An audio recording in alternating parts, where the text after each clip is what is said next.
आपातकाल में पूरे देश को इन्होंने भयभीत करा, लाखों लोगों को जेल में डाला। वैचारिक आतंक कभी था तो आपातकाल के वक्त था। और मान्यवर दिल्ली में कईयों का कत्लेआम उनके शासन में हुआ। आज वो भय की बात कर रहे हैं। स्पीकर सर, हजारों साल पहले हरियाणा में कुरुक्षेत्र में एक युवा को, अभिमन्यु को 6 लोगों ने चक्रव्यूह में मारा था। 6 चक्रव्यूह में फंसाकर मारा था। सर, चक्रव्यूह के अंदर डर होता है, हिंसा होती है, और अभिमन्यु को चक्रव्यूह में फंसाकर, ट्रैप कर 6 लोगों ने मारा। मैंने चक्रव्यूह के बारे में थोड़ी रिसर्च की और पता लगा कि चक्रव्यूह का एक दूसरा नाम होता है पद्मव्यूह, मतलब लोटस फॉर्मेशन। तो जो चक्रव्यूह होता है स्पीकर सर, वो लोटस के शेप में होता है, कमल के फूल के शेप में होता है। 21वीं सदी में सर एक नया चक्रव्यूह तैयार हुआ है स्पीकर सर, वो भी लोटस की शेप में है सर, और उसका चिन्ह प्रधानमंत्री जी अपनी छाती पर लगा के चलते हैं। सर, जो अभिमन्यु के साथ किया गया था, जो अभिमन्यु को चक्रव्यूह में फंसाया गया था, वही हिंदुस्तान के साथ किया गया है। हिंदुस्तान के युवाओं के साथ, हिंदुस्तान के किसानों के साथ, हमारी माताओं बहनों के साथ, स्मॉल बिजनेसेस के साथ, मीडियम साइज बिजनेस के साथ। सर, अभिमन्यु को 6 लोगों ने मारा था। उनके नाम द्रोणाचार्य, कर्ण, कृपाचार्य, कृतवर्मा, अश्वत्थामा और शकुनी। सर, आज भी चक्रव्यूह के बीच में 6 लोग हैं। सर, चक्रव्यूह के बिल्कुल सेंटर में, चक्रव्यूह में हजारों लोग होते हैं सर, मगर उसके बिल्कुल सेंटर में 6 लोग कंट्रोल करते हैं। तो जैसे उस टाइम 6 लोग कंट्रोल करते थे, वैसे आज भी 6 लोग कंट्रोल कर रहे हैं चक्रव्यूह को। नरेंद्र मोदी जी, अमित शाह जी। प्लीज एक मिनट प्लीज। नहीं सर, बोलने दीजिए। हाँ, आप बैठिए। माननीय सदस्य, आप संवैधानिक पद पर हैं। आपके कई माननीय सदस्यों ने यहां पर मुझे लिख कर दिया है कि जो माननीय सदस्य का सदस्य नहीं है उसका नाम नहीं लें। आपने लिख के दिया है। आपने क्या, आप उसकी पालना करना चाहते हो? स्पीकर सर, गलत। मैं माननीय स्पीकर सर, एक minute, hold on. Speaker sir, अगर आप चाहते हैं तो मैं एक मिनट मैं प्रतिपक्ष के नेता से ये तो अपेक्षा करूंगा सही कि वो सदन की नियम मर्यादा को बने, ये अपेक्षा करता हूं। आप चाहे नहीं करें, पर मैं अपेक्षा करता हूं। नहीं सर, मैं, अगर आप चाहते हैं सर, मैं फिर माननीय सदस्य, अगर आप चाहते हैं प्लीज। मैं नहीं चाहता, सदन के नियम प्रक्रियाओं से सदन चलता है। सर, अगर आप कहते हैं मैं निकाल देता हूं। नो, मैं 3 नाम यूज करूंगा। नहीं माननीय सदस्य, नहीं कहा। और आप वीडियो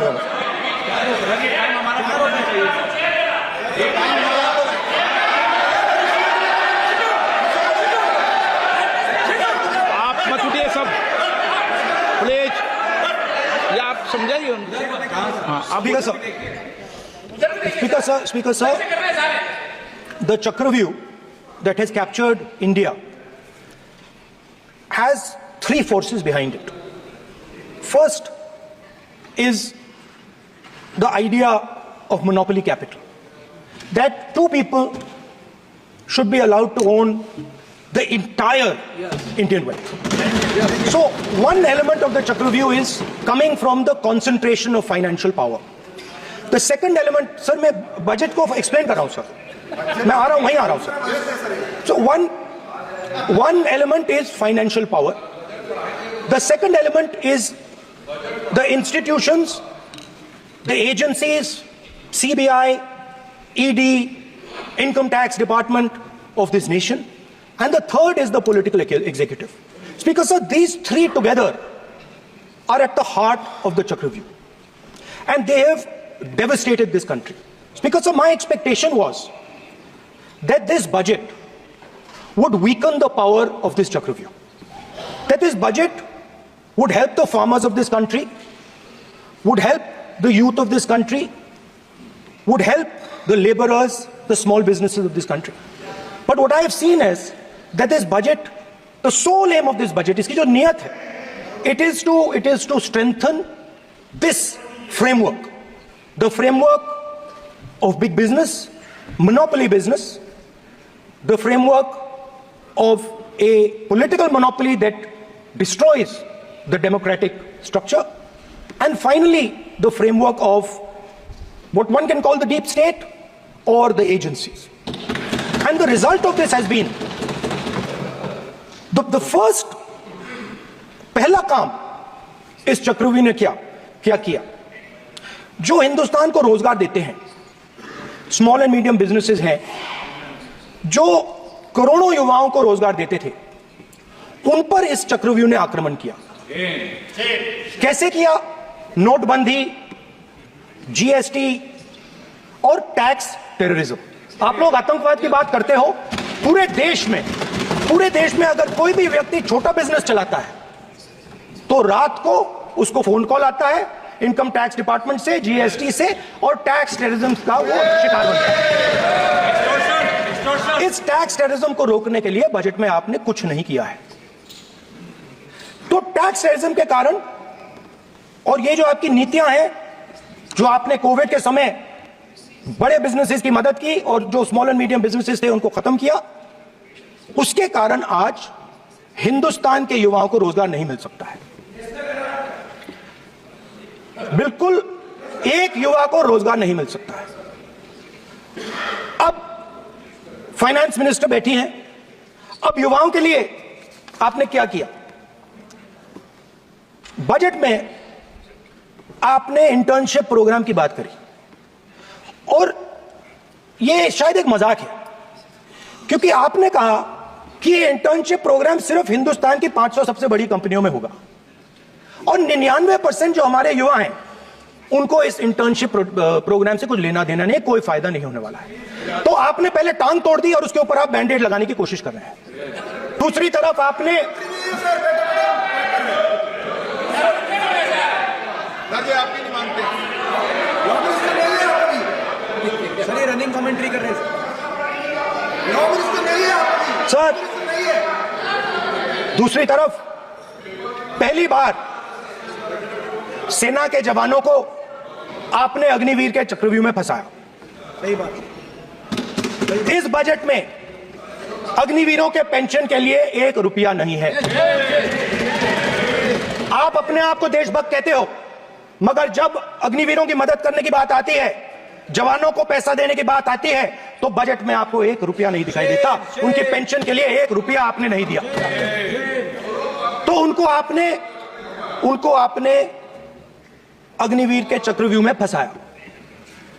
उसके बाद सर, जो अन्नदाता हैं, वो चक्रव्यूह से निकलने के लिए, आपके चक्रव्यूह से निकलने के लिए जो आपने बनाया 3 काले कानून, जमीन अधिग्रहण बिल को आपने कमजोर किया, उनको आप सही दाम नहीं देते हो।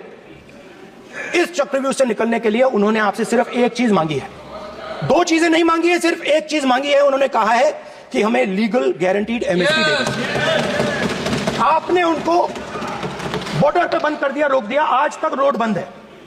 आप उनसे बात करने को तैयार नहीं है। वो यहां आए, मुझसे मिलने आए, आप उनको अंदर नहीं आने दे रहे। माननीय सदस्य, आप सदन में असत्य नहीं कहे। आप वो आप देखिए, 1 मिनट, हाँ चलिए, चलो,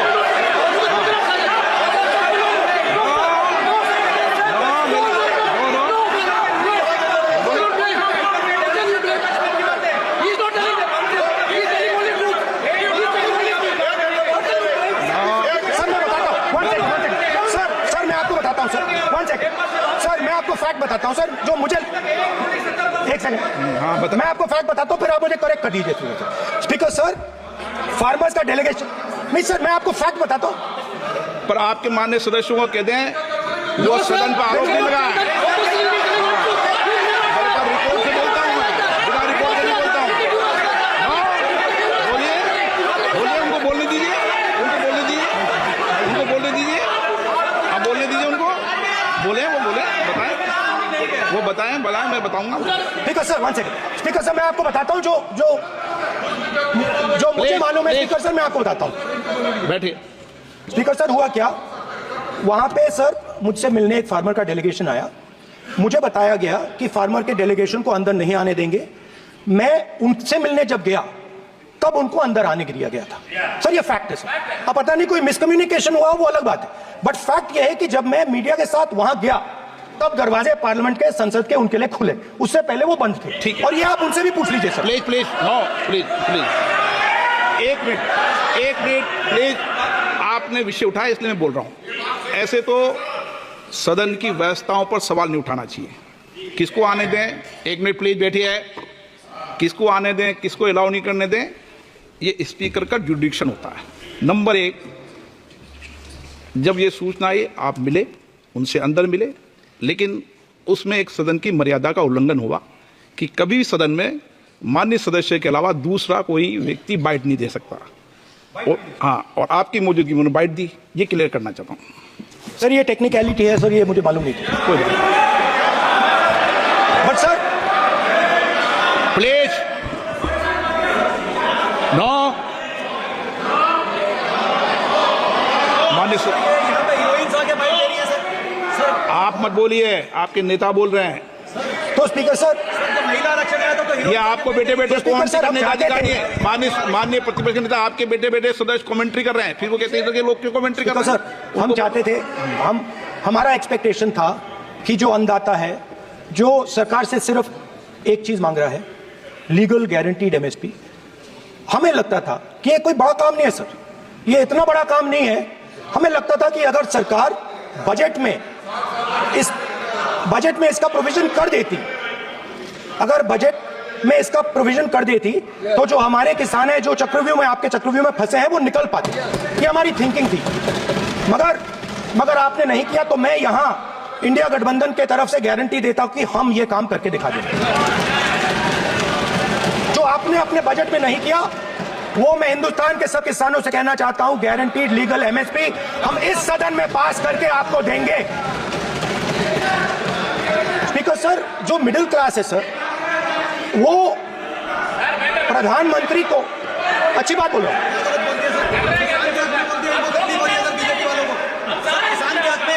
अगर नेताजी पक्ष बोल रहे हैं तो आप बेटे बेटे टिप्पणी आप मत करो, आप करोगे तो वो भी करेंगे। आप मत करो, मैं सब साइलेंट करो प्लीज। फिर टिप्पणी कर रहे हो आप, प्लीज। मानिए सर मिडिल क्लास जो है, वो शायद इस बजट से पहले प्रधानमंत्री को सपोर्ट करता था। जब प्रधानमंत्री ने कोविड के समय उनसे थाली बजवाई थी, तो उन्होंने दबाकर थाली बजाई, धड़ धड़ धड़ धड़ थाली बजा बजाई। हमें अजीब लगा, मगर प्रधानमंत्री ने मिडिल क्लास को ऑर्डर दिया तो मिडिल क्लास ने थाली बजाई। उसके बाद प्रधानमंत्री ने उसी मिडिल क्लास से कहा, मोबाइल फोन की लाइट जलाओ, और मोबाइल फोन की लाइट जली। मिडिल क्लास ने, पूरे हिंदुस्तान में मिडिल क्लास ने मोबाइल फोन की लाइट जला दी। अब इस बजट में आपने उसी मिडिल क्लास के एक छुरा पीठ में मारा, दूसरा छुरा छाती में, एक इधर मारा और एक इधर मारा। इंडेक्सेशन जो आपने कैंसिल की, वो पीठ में छुरा था, और जो कैपिटल गेन्स टैक्स आपने बढ़ाया, वो छाती में छुरा। आपने long term capital gains tax को 10% से 12.5% किया, यहां छाती मारी, यहां छुरी मारी, और शॉर्ट टर्म को 15 से 20% छुरी मारी। दुख की बात है, मगर इसमें एक इंडिया गठबंधन के लिए एक हिडन बेनिफिट है। मिडिल क्लास अब आपको छोड़ने जा रही है और इस साइड आ रही है। तो मेरा कहना है, जहां भी आपको मौका मिलता है, आप चक्रव्यूह बना देते हो। एक चांस मिलता है, आप चक्रव्यूह बना देते हो। हम चक्रव्यूह तोड़ने का काम करते हैं।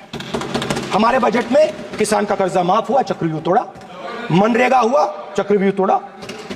तो हम चक्रव्यूह तोड़ने का काम करते हैं, आप चक्रव्यूह बनाने का काम करते हो। आप चाहते हो कि हिंदुस्तान छोटे छोटे खांचों में रहे।